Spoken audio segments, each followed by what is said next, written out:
Subscribe now and press the bell icon. Never miss an update.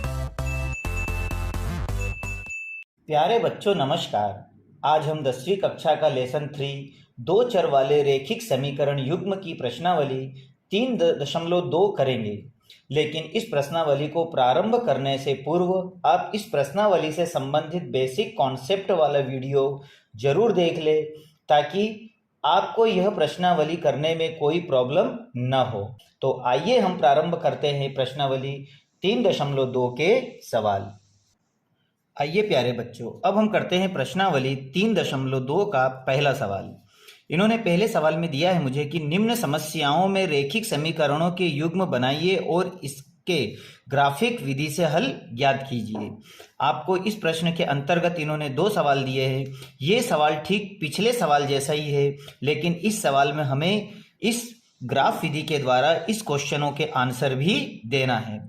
हमें यहाँ पर सबसे पहले इस समस्या को पढ़ना है और समस्या को पढ़ने के बाद समीकरण युग्म बनाना है, इक्वेशन फर्स्ट और सेकंड बनाना है, और इक्वेशन फर्स्ट और सेकंड को हमें ग्राफिक विधि से हल करना है, अर्थात एक्स और वाई के बिंदु निकालकर हमें इसका ग्राफ खींचना है। और ग्राफ खींचने के बाद में हमें उस ग्राफ में लड़के तथा लड़कियों की संख्या भी बताना है। तो आपको यह सवाल करने में काफी मजा आएगा। तो हम प्रारंभ करते हैं क्वेश्चन नंबर 1। तो बच्चों प्रश्न नंबर 1 का पहला सवाल देखें कि कक्षा 10 के 10 विद्यार्थियों ने एक गणित की पहेली प्रतियोगिता में भाग लिया। यदि लड़कियों की संख्या लड़कों की संख्या से 4 अधिक है तो प्रतियोगिता में भाग लिए लड़कों तथा लड़कियों की संख्या ज्ञात कीजिए। आइए इस क्वेश्चन को पहले हम समझ लें। इसमें हमें क्या करना है। इसमें कक्षा 10वीं के 10 विद्यार्थी दिए हैं, जिसमें लड़के तथा लड़कियां दोनों हैं। तो लड़के लड़कियों दोनों की संख्या मिला के हमारे पास 10 है, जिसमें से लड़कियों की संख्या लड़कों की संख्या से 4 अधिक है। जैसे उदाहरण के लिए अपन मान लें कि यह हमारे पास लड़कियां हैं और ये लड़के हैं। तो क्वेश्चन में यह कह रहा है कि लड़के तथा लड़कियां दोनों मिला के हमारे पास में 10 है। अगर आप लड़कियों की संख्या को x मान लेते हो और लड़कों की संख्या को y मान लेते हो, तो इन दोनों की संख्या को जोड़ने पर आपके पास में टोटल 10 आता है। अब उसी तरह से ये अगले इक्वेशन में कह रहा है कि लड़कियों की संख्या, अब लड़कियों की संख्या आपके पास में क्या है, x है, तो आप x लिख लीजिए। और लड़कों की संख्या आपके पास क्या है, y है। कितनी अधिक है, 4 अधिक है, तो आप इसे 4 ज्यादा कर दीजिए। तो इस तरह से ये आपकी इक्वेशन नंबर 2 और ये बन जाएगी आपकी इक्वेशन नंबर 1। तो इक्वेशन बनाना बहुत आसान है। आइए चित्र के द्वारा हमने इक्वेशन बना लिए है। अब हम यहाँ पर इसे अच्छी तरह से समझ लेते हैं। हम मान लेते हैं कि माना लड़कियों की संख्या x तथा लड़कों की संख्या y है।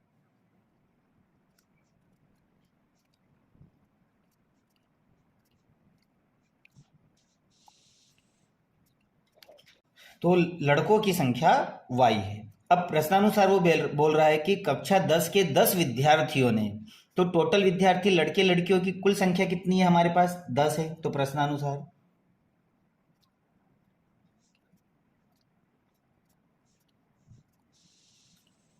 तो लड़कियों तथा लड़कों की कुल संख्या 10 है। तो लड़कियों की संख्या आपने क्या मानी है, x, प्लस लड़कों की संख्या आपने क्या मानी है, y, और इन दोनों को जोड़ दोगे तो आपके पास में आएगा इक्वेशन नंबर 1। तो समीकरण 1 बनाना हमारा बहुत ही आसान है। समीकरण 2 के लिए हम फिर अब इस लाइन से बनाएंगे। पुनः प्रश्नानुसार दिया है कि यदि लड़कियों की संख्या लड़कों की संख्या से 4 अधिक है,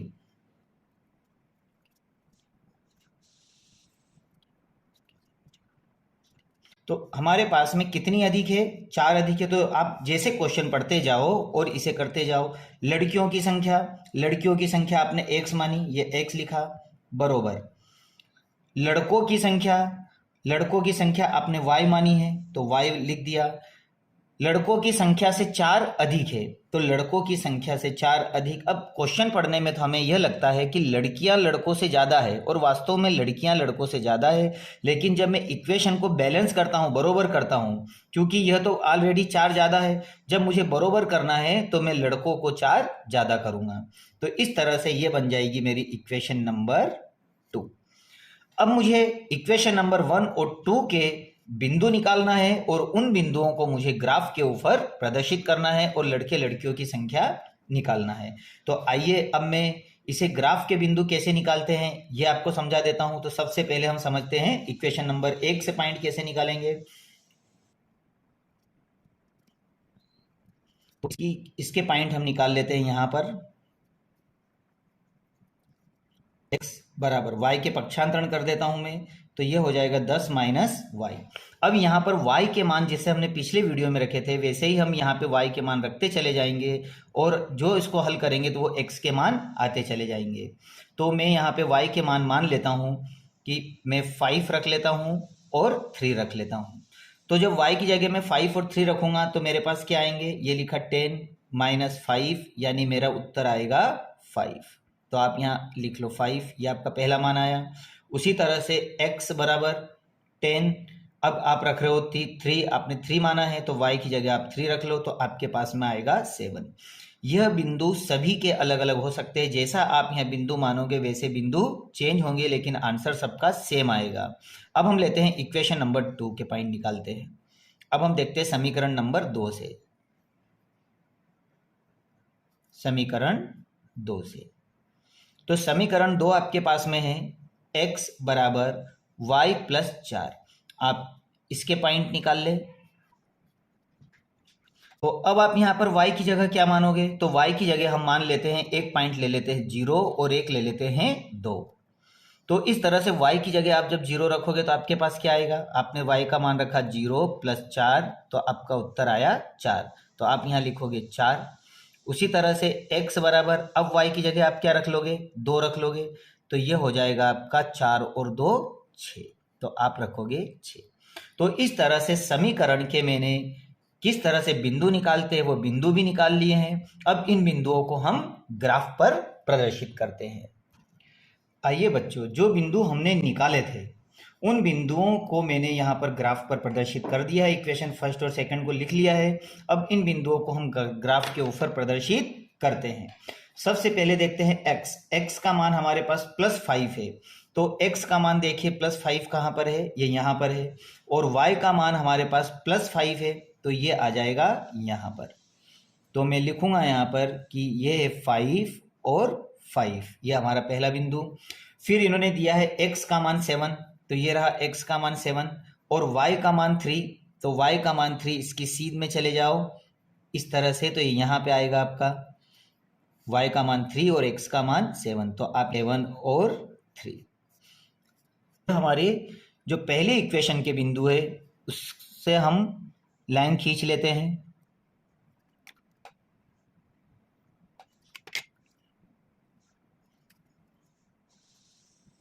आप यहाँ पे जिस समीकरण से बनाया वो समीकरण लिख ले। अब हम आते हैं इक्वेशन नंबर 2 के पॉइंट पर।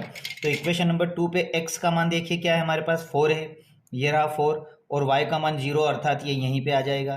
तो आप यहाँ लिख सकते हो कि यह आपका मान है 4 और 0। अगला मान है 6, ये रहा आपका x का मान 6 और y का मान 2, अर्थात आप इसके y के मान के पास यहाँ पर आइए, ये वाला बिंदु है, ये 2 और ये हमारा x का 6, तो यहाँ पे लिखेंगे अपन 6 और 2। अब यहाँ से जाते हुए एक लाइन खींच दीजिए।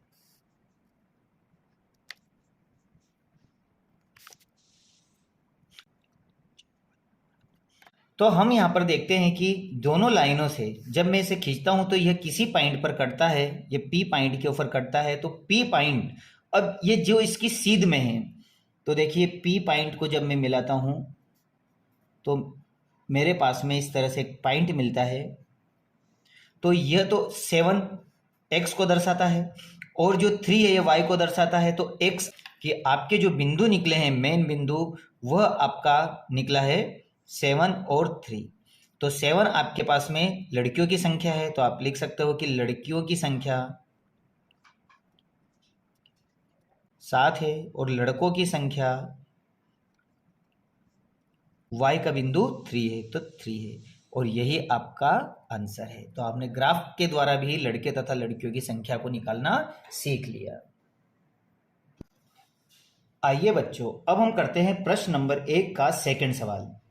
सेकंड सवाल में इन्होंने दिया है कि 5 पेंसिल तथा 7 कलमों का मूल्य 50 रुपये है, जबकि 7 पेंसिल तथा 5 कलमों का मूल्य 46 रुपये है। एक पेंसिल तथा एक कलम का मूल्य मुझे ग्राफ के द्वारा खींचकर बताना है। तो आइए बच्चों, सबसे पहले तो मुझे मानना पड़ेगा कि एक पेंसिल तथा एक कलम का मूल्य क्या होता है। तो मैं यहाँ पर आपको चित्र के द्वारा समझाने की कोशिश करता हूँ।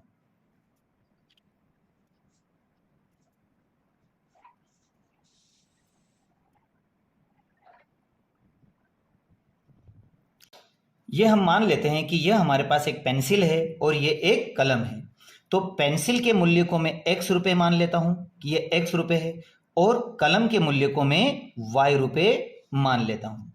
अब ये बोल रहा है कि 5 पेंसिल तथा 7 कलम, अगर एक पेंसिल का मूल्य x रुपये है तो 5 पेंसिल का मूल्य आपके पास क्या होगा, 5x प्लस उसी तरह से 7 कलमों का मूल्य, अब एक कलम का मूल्य आपका y है तो 7 कलम का मूल्य आपके पास 7y हो जाएगा, तो बरोबर कितना हो गया 50। यह बन जाएगी आपकी इक्वेशन नंबर फर्स्ट। ठीक इसी तरह से सेकंड इक्वेशन, एक पेंसिल का मूल्य x रुपये है तो 7 पेंसिल का मूल्य 7x, बहुत बढ़िया। उसी तरह से एक कलम का मूल्य y रुपये है तो 5 कलम का मूल्य, तो एक कलम का मूल्य आपके पास y रुपये है तो 5 कलम का मूल्य 5 रुपये, और जाएगा 46। ये हो गया समीकरण नंबर 2। तो समीकरण 1 और 2 बनाना बहुत आसान है। आइए इसे अब यहां से हम लिखकर विस्तार से समझ लेते हैं।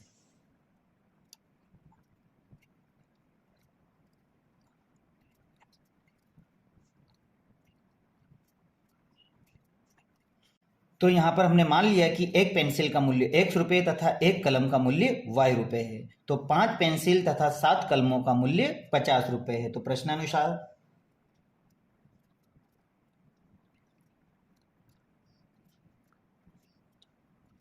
तो 5 पेंसिल तथा 7 कलमों का मूल्य 50 रुपये। अगर एक पेंसिल का मूल्य x रुपये है तो 5 पेंसिल का मूल्य आपके पास 5x हो जाएगा। उसी तरह से एक कलम का मूल्य y रुपये है तो 7 कलमों का मूल्य आपके पास 7y हो जाएगा, और इक्वल में 50। तो यह तो आपकी समीकरण 1 बहुत आसानी से बन जाएगी। ठीक इसी तरह से हम समीकरण 2 बना लेते हैं।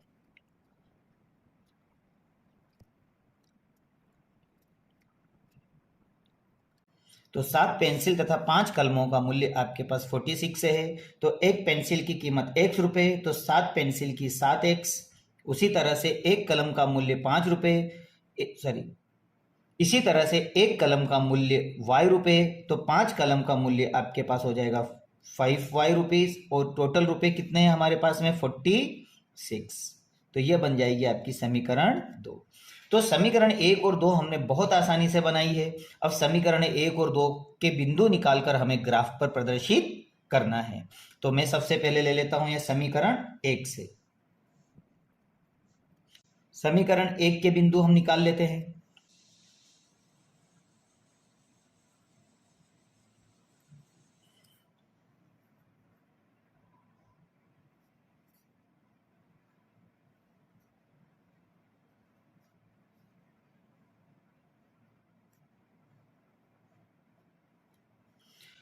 तो यहां पर मैं सबसे पहले तो x या y किसी का मान निकाल लेता हूं। तो मैं यहां पर y का पक्षांतरण कर देता हूं। तो यहां लिखूंगा मैं 5x बराबर 50 माइनस 7y। अब यहां मुझे x का क्लियर मान निकालना है, इसलिए 5 इसे भाग लगा लेगा। तो x बराबर 50 माइनस 7y अपॉन में 5। अब y की जगह पर मैं कंटिन्यू मान रखूंगा और इसे सॉल्व करता चला जाऊंगा। तो मेरे जो मान निकलेंगे मैं यहाँ पर लिख लूंगा। तो मैं y के मान यहाँ पर 0 और 5 रख लेता हूँ। ये 5 है यहाँ पर। तो मैं जब 5 रखूंगा तो मेरे पास में मान आएंगे, यहाँ पे मैं लिखूंगा 50 माइनस 7, y का मान आपने रखा 0 अपॉन में 5, और जब इन दोनों को सॉल्व करोगे तो आपके पास में आ जाएगा 50 और ये हो जाएगा 0, और 7 शून्य 0 और 50, तो इन दोनों को काटोगे तो ये आ जाएगा 10। तो आपके इस तरह से यहाँ पर इसका मान आया 10। ठीक उसी तरह से अब मैं y का मान 5 रख दूंगा। तो यहाँ पर इसमें देखिए आप यहाँ पर कि x बराबर 50 माइनस 7 मल्टीप्लाई y का मान आपने 5 रखा है अपॉन में 5 और इक्वल में 50 माइनस 7 पंजे 35 अपॉन 2 अपॉन में 5 और इन दोनों को जब आप घटाओगे तो आपके पास में आएगा 15 से जब 15 को काटोगे तो आपके पास बचेगा 3। तो यहाँ आप लिखोगे 3। तो इस तरह से हमने बिंदु निकाल लिए। अब हम निकाल लेते हैं इक्वेशन नंबर 2 के बिंदु। तो इक्वेशन नंबर 2 है मेरे पास 7x प्लस 5y बराबर 46। अब यहाँ मैं इसका पक्षांतरण कर लेता हूँ और यहाँ पर मैं इसके बिंदु लिख लूँगा, ये xy।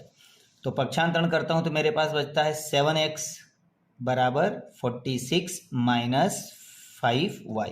अब लेता हूँ यहाँ पर -2 और 5, ये मैं मान यहाँ पे रख लूँगा ताकि मेरा बैलेंस में रहे ये।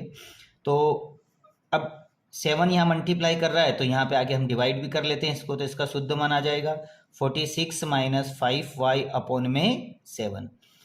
अब मैं जहाँ पे भी y आया है वहाँ -2 और y की जगह 5 लिखकर इसके मान निकाल लूँगा। तो ये लिखा 46 माइनस 5 मल्टीप्लाई -2 और अपॉन में आ गया 7। जब इसको मैं सॉल्व करूँगा तो मेरे पास में आएगा 46 माइनस माइनस ये प्लस हो जाएगा और 5 5 5 दूनी 10 अपॉन में 7 और इसको जब हल करेंगे दोनों को तो ये आ जाएगा हमारा 56 अपॉन में 7। इन दोनों को आप काट दीजिए तो ये कटेगा 8 बार। तो इस तरह से आपका यहाँ मान आएगा 8। अब हम 5 रख लेते हैं। तो ये लिखा मैंने x बरोबर, जहाँ पे y आया है वहाँ मुझे अब 5 लिखना है। तो 46 माइनस 5 मल्टीप्लाई 5 और अपॉन में आ जाएगा 7 इक्वल, इन दोनों का मल्टीप्लाई कर दो 46 माइनस 5 25 और अपॉन में आ गया 7। और जब इन दोनों को आप आपस में जोड़ोगे तो आपके पास प्लस माइनस माइनस करोगे, इन दोनों घटाओगे तो आपके पास में आएगा 21/7 और जब 7 से इसको काटोगे तो आपका बिंदु आएगा 3। तो आप यहाँ लिख सकते हो कि यह बिंदु आपका होगा 3। तो इस तरह से आपने बिंदु निकाल लिए हैं। आइए इन बिंदुओं को अब हम ग्राफ के द्वारा प्रदर्शित करते हैं। आइए बच्चों, जो बिंदु मैंने इसमें निकाले थे समीकरण 1 और 2 से, वो बिंदु मैंने ग्राफ के ऊपर दर्शा दिए हैं। अब इन बिंदुओं को हम ग्राफ के ऊपर प्रेजेंट करके यहाँ पर हम कलम और पेंसिल का मूल्य निकालेंगे। तो सबसे पहले देखें x का मान 10, तो ये रही हमारा x एक्सेस, ये हमारा x एक्सेस है, ये y है, ये माइनस वाला है और ये प्लस वाला है। तो इसमें x में देखें 10 प्लस का ये रहा, तो यहाँ पे हमारा पॉइंट रखे और y का मान 0 है अर्थात ये यहीं रहेगा। तो मैं लिख सकता हूँ कि मेरे पास है 10 और 0, ये पॉइंट हमारा बना। x का मान 3, ये रहा x का मान 3 और y का मान +5, तो y का मान +5 इसकी सीध में यहाँ पर। तो ये हो जाएगा आपके पास में 3 और 5। अब यहाँ से जाते हुए आप एक लाइन खींच दीजिए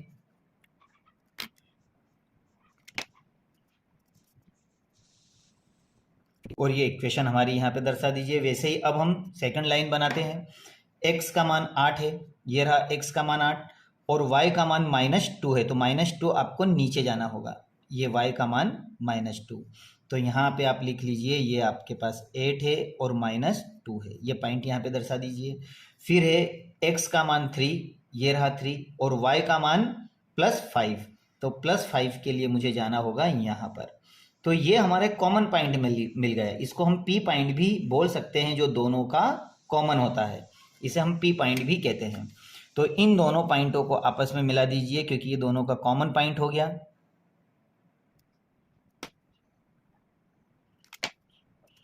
अब बच्चों यहाँ पर हम देखते हैं कि इनमें जो हमारा पॉइंट निकला है वो निकला है हमारा यहाँ पर इस सीध में, देखो ये। तो आप बड़ी आसानी से बता सकते हो कि x का मान आपने पेंसिल माना था तो पेंसिल की कीमत 3 रुपये है, वहीं पर आपने कलम का मूल्य y माना था तो y का मूल्य आपका 5 रुपये है। आप बड़ी आसानी से लिख सकते हो कि एक पेंसिल का मूल्य कितना है, 3 रुपये है वहीं पर एक कलम का मूल्य 5 रुपये है। और यही आपका आंसर है। आप इसे अच्छी तरह से कर लीजिए। Subscribe now and press the bell icon. Never miss an update.